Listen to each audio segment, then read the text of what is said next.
Okay. How's it, guys? So welcome back. We're talking about building community. It's the next in our series, and I hope you've been enjoying it thus far. So Mm. yeah, super excited about everything that's to come today. And also again joined here by Stefan, which you'll hear in the background.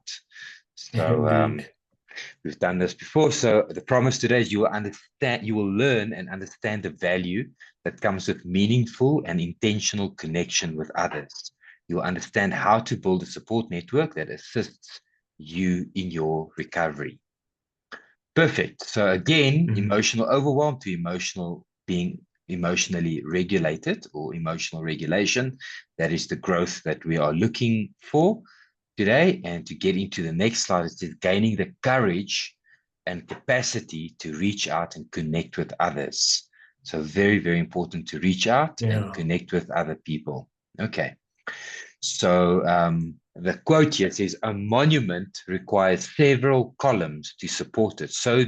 To do, so to do that, we require several recovery connections to support us. Okay, Mm. I've got it now. A monument requires several columns to support it. So to do, we require several recovery connections to support us. Okay, anything you want to say there, Indeed. Stefan? I think it is definitely very self-explanatory in Hmm. that. I think, especially if we look at those old temples, yeah, that's a very heavy roof, or it looks like a very heavy roof. And even in the same vein, recovery is a very it is a heavy thing to bear, but it's something that becomes so much more bearable when several people bear it together. And I think it really assists in that process, in that healing process, when we are able to connect with other people. Yeah, so there's also saying this is the cure of addiction is not sobriety, it is connection. So everybody Mm. coming onto the program just want clean days and sober days. But you know what? Just a list of clean days is not quality. The quality Yes. of your recovery is determined by the quality of your relationships. So we want Mm. quality, not quantity. And there's the bucket again. We're still busy emptying this bucket. And that's the next Yes. slide over there. And again, the faucet, that's what we'll be using. That's what we're focusing on. And the skill or the tool that we're looking at today is community connection. Okay. Yes, I Ste- just something I want to add to that. I think yes. when it comes to the faucet, community is another way how in a way how we regulate, in the way we connect with other people. If we allow ourselves to be vulnerable and to connect on an emotional level, it allows us to regulate. Yeah. Awesome, Stephanie. You want to take us through this slide? Yeah, sure. So the steps we're going to follow here is we're going to look at how addiction is a very isolating experience and how that isolation can be kind of like counter or worked against through connection. And it is a moving beyond the self type of activity that we're doing, where we need to be able to share with authenticity and with vulnerability to gain the fifth step of actual true support. So yeah, we're going to take them each one by one. Excellent. Thank you so much. Step one, addiction is an act of isolation. Disconnection occurs from ourselves and the world around us. We flee from reality into a singular space of warped reality where we feel a sense of control. Remember earlier I said addiction at its core is escaping reality no matter Mm. what the cost. So recovery is facing reality no matter Mm. what the cost. However, acting out an addiction is linked with shame and is thus done in secret. By isolating from those around us, we promote a secret life in the shadows. And it's time to get Yeah. out of the shadows, guys. We Mm. want you to walk in God's marvelous light. So out of the shadows Yes. and into God's marvelous light. That is what we've got planned for you. Yeah. Mm. So by intentionally connecting with others, we combat the tendency to flee and learn to accept support as well as connect with others in a safe and caring community. That which was once in the shadows is brought into the light. Where we once felt shame, we find that we can experience trust and acceptance. This can only occur if we can, with courage, move beyond the self and towards other people. Yes. And I think that's something very hard, especially if we're so used to hiding in the shadows, because yeah, the addiction brings all that shame. We feel, and I think each person has a bit of a different experience there, but I definitely felt a sense that, well, I feel too ashamed to be able to reach out to others. Other people will not understand what I am going through. I cannot trust other people with the experiences I had. And those are the kind of thoughts, the kind of feelings, the kind of fears that promotes us to kind of like stay in the shadows, that keeps us from moving into the light. So we do need a bit of courage to say, but you know what, I'm going to move into the light. That initial fear and doubt, especially what I experienced, was transformed into a sense of support and understanding, more so than I would have ever thought before connecting with other people. And remember, the guys that you'll be connecting with absolutely felt the same sense of shyness and shame and isolation and disconnectedness. And I promise you they will be welcoming to receive your call. And we tell everybody, do not answer the call if you're not up to speak to the person.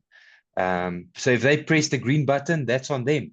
It's not on you. You will not bug or bother them. They will answer the call and they're going to be speaking to you and you will feel a sense of connection. And if not, then find someone else. There's lots of people on the program. Stefan, what does this image tell you? So this image tells me that we make the decision to ask for support, to light a flare or the smoke signal that shows other people that here I am, I'm willing to try, I'm willing to give this a shot, but we need to make that intentional action. People in the program aren't going to come to us. We need to reach out to them. We need to show them, listen, I want to try and talk. I want to try and connect. And most likely you will find that connection. It really hasn't happened to me where people weren't willing to talk. I think another fear that comes up, and it was a fear that I also experienced, was this, but I don't want to bug other people. I don't want to be a burden. I don't want to be a nuisance. But a lot of the times I was just met with, but you know what? I want to talk to you. The other people were more than willing to want to talk to me. If they didn't want to talk, or if they couldn't talk, it was usually because they're just too busy.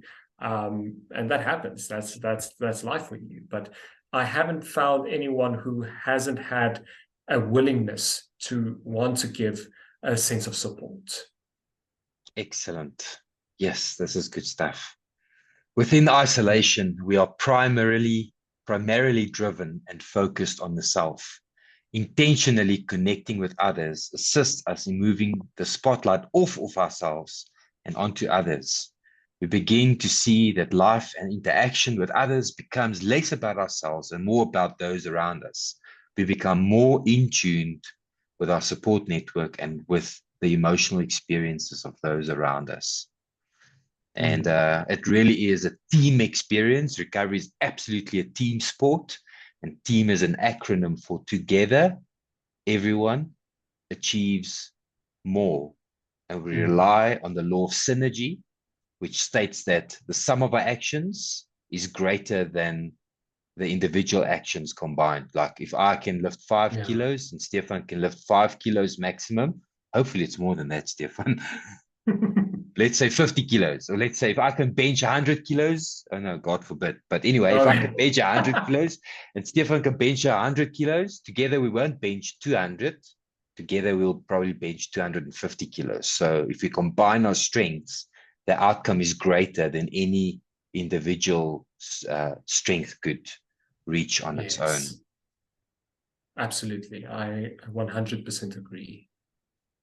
So yeah, within this focus on others, we intentionally share our experiences emotions, and story with someone else without judgment. Through the fear of shame, we build emotional barriers that stops us from reaching out. However, by sharing in the controlled environment of the program, we can start allowing ourselves to feel and regulate our emotions. Sharing with someone else also provides the opportunity for them to share their stories and emotions.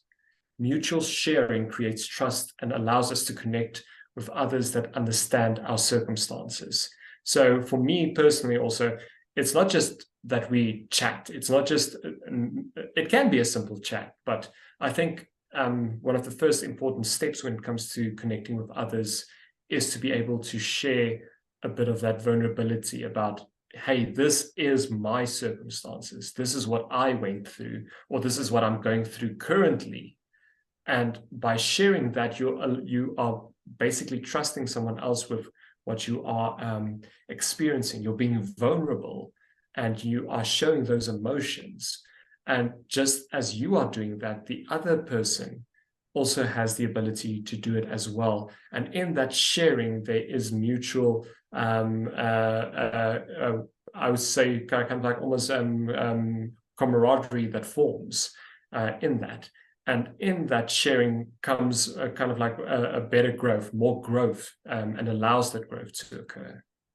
Anything from your side, Kenneth? So there's nothing more powerful that a guy in the program can do than take his mask off or drop his shield. We as men carry heavy shields protecting our hearts. So guess what? When you have the courage to lay your shield down and reach out to the other guy, you are busy dismantling his shield and his heavy armor as well. And hopefully you will expose your heart in vulnerability, and he will allow his heart to be exposed and be vulnerable so that you guys can connect and that we can form a bond. And the moment we do that, actually oxytocin is released as men, and we are bonding on a deeper level. And that release in our brains, that neurochemical release, also counters addiction. And it's very important. We need to care for one another. Stefan, can you remember the 5 principles of the program? Those 5 principles we read out to the guys every Wednesday morning. Sure. So the 5 principles, just trying to get it. So it's trust the process. We need to care for one another. You're actually asking me here on the spot. I read this on a weekly basis, and yet I'm caught off guard. I'm completely caught off guard here. Those are the only 2 at this stage that comes to mind. That's crazy. I also can't remember. Get it. Yeah, give me a moment. Give me a moment. I can get it up for you in a moment's notice. So yes, the principles we follow here is trust the process.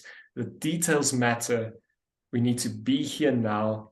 We should never quit. Don't ever quit. And we should care for one another. Yeah, and I think the caring for one another encapsulates all the rest of them. That's the most important, learning how to care for other people, being in the moment, be here now, talks about being real, being present in the moment. Don't ever quit. I mean, that courage we get from other people, sharing their stories as well. And the first one is trust the process. You can't trust the process if you don't trust anybody in the process. To trust the process, you have to trust people in the process. The process is just a concept in the air, but if you trust other people who's trusting the process, it gives you the permission, subconscious permission, to trust the process yourself as well. And I think also what's important with trusting the process is all of this connection is also done within the shall I say, the confines of the process itself. It's not like you're talking to a random stranger on the street. You're talking to someone who's going through similar actions, who understands the program also on this level. So it's a lot more deep, and it's with a lot more respect and understanding than what you might find with just a regular support group, if that would make sense. Excellent. I agree. All right. So telling your story and listening to someone else's tale can be a once-off call. It can just be a once-off chat with this specific person. However, it can also be an opportunity to form deeper recovery bonds. Common interests, mutual understanding, and a willingness to support can forge deeper brotherhoods. Connection and sharing can become a regular occurrence that provides both men an opportunity to receive and give support. Forming new connections can assist in creating what is called the five-man plan. This is a support network of 5 men that you are able to call on a weekly basis to receive and give support within your recovery. So just to give a bit of my experience with this, I've definitely spoken to guys on the program where it was more or less just a once-off call or 2 calls, which was great and all, but just on a certain level, there wasn't a lot of clicking, if I can say it like that. We didn't necessarily click as men in recovery, but you will get people that you form a very much a deeper connection with, and connections on various levels. It can be more of a friendship connection, a mentorship connection, where you feel someone or you look up to someone as a role model, or someone with even less experience than you who you can be a mentor towards. There are various different connections that can occur that can be on a very deeper level of trust and support that can be done also, once again, consistency and with regularity towards regulation. Stefan, what is it that you see when you look at that picture? So yeah, for me, I see it is a group of men just being able to be honest with each other, allowing each other to kind of like, shall I say, grab hold and support one another. It's not just 1 or 2 people. It's a group of men who are willing to do this, who are in this together on the same wavelength. So that's what's really standing out for me. I don't know. What about you, Kenneth? Yeah, no, I can see the comfort. I can see. I mean, I'm sure one of those guys are feeling uncomfortable. One of them, or the guy here left front with a white t-shirt, he looks a bit uncomfortable. Maybe it's just his posture. But we as men are not used to being touched, you know. And obviously the programs spread all over the world, from east to west, right across the globe. We've got people on the program. And so it's impossible to touch each other in this way. That's not what we're promoting. We just want to be close like this. We want to like be emotionally held and appreciated and supported and understood and affirmed and together and unity. I mean, those are all very powerful words, and that is the antidote of addiction. So let's listen to the application story very quickly. I haven't really realized it, but through my addiction, I started to drift away, not just from myself, but other brothers as well, I'm sure. Family and friends became less of a priority below acting out and simply surviving. Growing up, the idea of being open with others, especially men, was not a focus in my family. The men in my life were usually very closed off, and I realized that I was also putting up walls around me when I spoke with others. Most of my relationships with friends were also on a very shallow level as a result. I did not feel like I could trust them with what I'm going through. Shame kept me from sharing what I experienced, but I understood that I needed quality connections. However, even though I understood this, I was very hesitant to connect with others in the program. I did not know what reactions I would receive from others. Mustering every ounce of my courage, I asked around the group and found many of the other guys willing to share their stories with me. Wow, I had a couple of calls with these men, and I was shocked to realize just how much of what I'd heard I could relate to. When I shared my story, instead of judgment and ridicule, I was met with understanding and acceptance. Having never experienced this before, I was speechless. Through these talks, I could easily find like-minded guys with whom I could easily talk and was able to organize regular chats with them. How amazing is this? Through these calls, I realized I could be more open to them with my emotions, and I felt supported through it. Many of the guys had more recovery experience than me, and I found them to be a good source of recovery knowledge and wisdom. By talking with them, I could gain new perspectives on my life and my situation. Stefan, does this story resonate with you? No, it definitely does. It definitely does. And if you complete the story, I'll also share a bit about how I'm experiencing it. Through my interactions with the other guys, I found that I was not only regulating my emotions, but I was also providing the space for them to regulate. Without much thought or effort, I realized that they were benefiting from the interactions just as I was. By also providing support and not just simply receiving it, I could see how this journey was larger than myself, and that by helping each other to carry the load, recovery can be made easier and more effective when approached with empathy, acceptance, and trust. After connecting with several men on the program, I was also able to start formulating and organizing a 5-man plan with the 5 men I felt most connected with, and I made the commitment to call them each and every single week. So one thing that stands out for me, there's a scripture that says, bear one another's burdens and so fulfill the law of Christ. Apologies if you're not a Christian faith follower, but there's massive truth in this process nonetheless, in this scripture, in this verse. Bearing one another's burdens. We can carry the weight or help carry the weight of our brothers by being willing to reach out to them. Yes, Stefan. Yeah. So no, definitely for me, with regards to what I really resonate with is, in the beginning, I was very hesitant to connect with others because I'm not really a very even though it might sound like I talk quite a lot here, and even though a lot of people hear me chatting a lot, I'm actually not a very big social person. I'm a lot more introverted than I might appear, and the whole idea in the beginning of connecting with other guys terrified me extremely.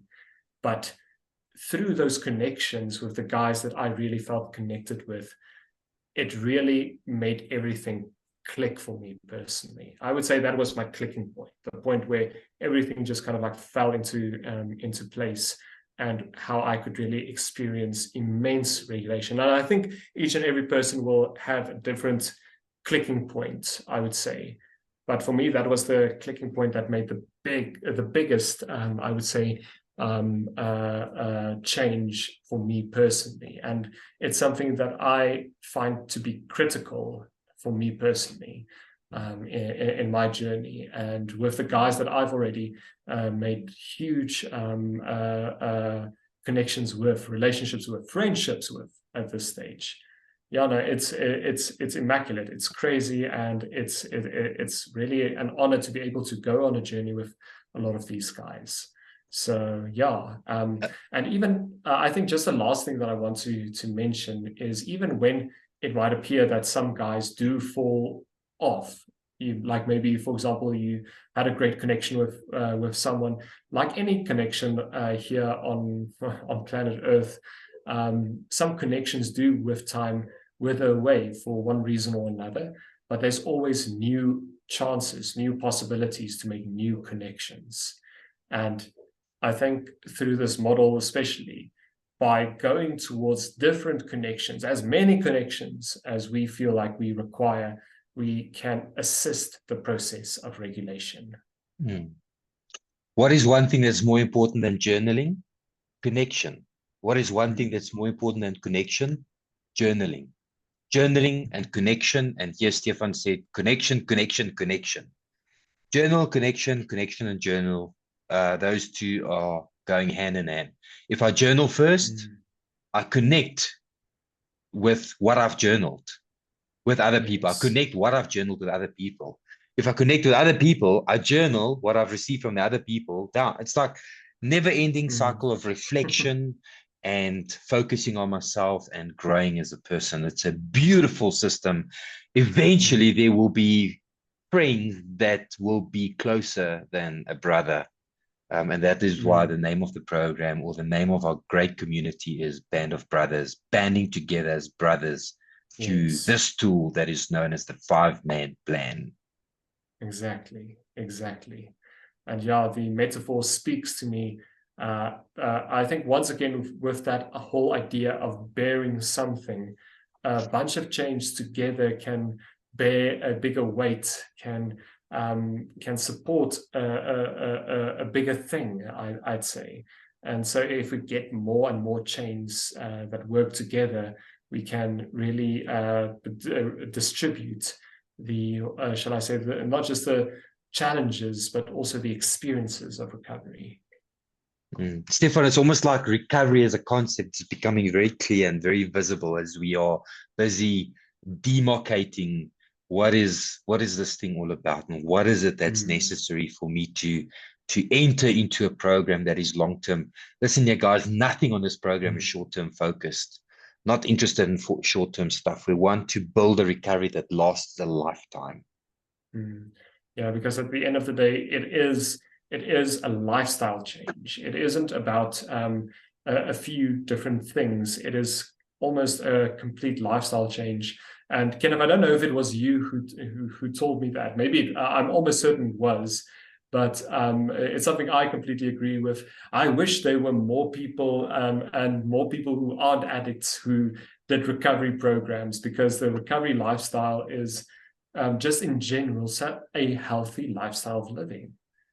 And yeah, I wish there were more people who would be willing to do that, because in my experience, recovering addicts have been some of the most insightful, emotionally in tune people I've ever met, more so than people who aren't necessarily addicted to something, or at least open to any kind of addiction.